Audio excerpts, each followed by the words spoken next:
Bienvenue sur ma chaîne YouTube.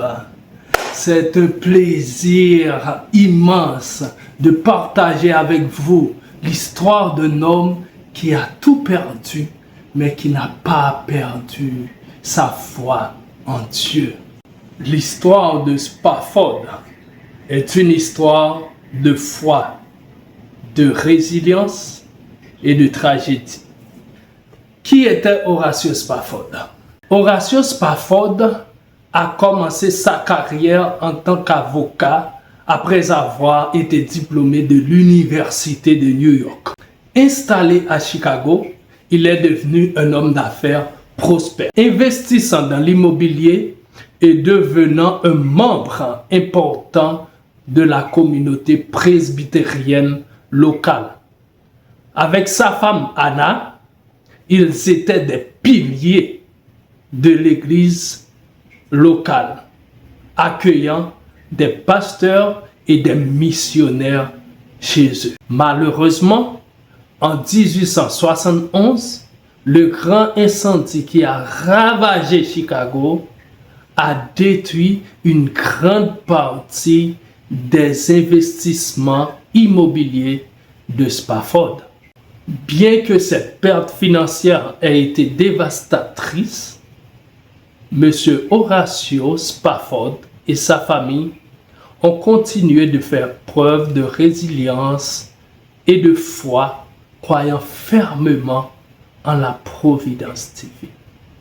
Mes amis, 2 ans plus tard, qu'est-ce qui va arriver encore? Alors qu'il devait partir pour l'Europe, des affaires urgentes ont retenu Horatio à Chicago. Il a envoyé sa femme et ses 4 filles. Anna, dite Annie, 11 ans. Margaret, dite Maggie, 9 ans.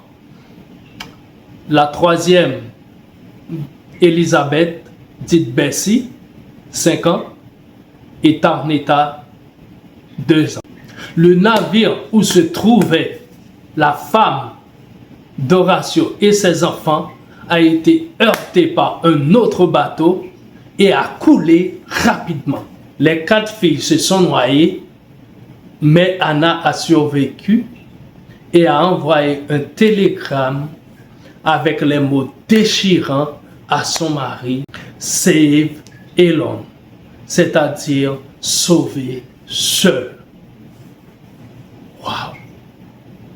Mon Dieu! Vous me demandez peut-être, qu'est-ce qui vous prend à nous raconter une histoire où Dieu est absent dans la vie de ses enfants? Une histoire si triste, une histoire si ennuyeuse.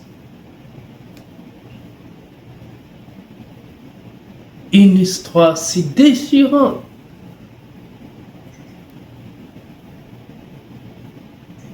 Eh bien, mes amis,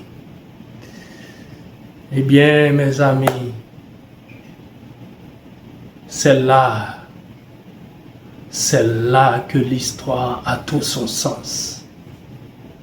Malgré toutes ces tragédies dans la vie de M. Horatio Spafford, il n'a pas renié sa foi. Il a continué sa marche avec Dieu. Bien que Dieu l'a abandonné visiblement, on a vu un Dieu absent dans sa vie. Mais vous savez qu'est-ce qu'il a écrit? Il a écrit: It is well with my soul.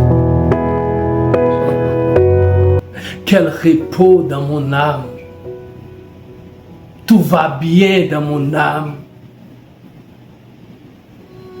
Mes amis, c'est là qu'il faut comprendre quand Dieu ne répond pas à nos prières. Il est là dans nos vies. Il est présent. Il ne nous abandonne jamais. Sinon, cet homme-là serait mort, suicidé. ou serait dans un asile. Mes chers amis, ne sous-estimez jamais, jamais, jamais un chrétien. Un chrétien qui souffre. Non. Quelqu'un a dit, les chrétiens sont comme des clous dans les mains de Jésus. Plus on les frappe, plus ils s'enfoncent. Plus on les frappe, plus ils s'enfoncent dans la main de Jésus. Mes amis, cette histoire-là peut aller là où le nom de Jésus ne peut aller. Il y a des lieux, on ne peut pas parler de Jésus, mais on peut parler d'Horatius Spafford. Il y a des lieux qu'on ne peut pas raconter l'histoire de Jésus, mais on peut raconter l'histoire d'Horatius Spafford. Mes amis, Horatius Spafford et sa famille sont morts, mais leur histoire demeure vivante.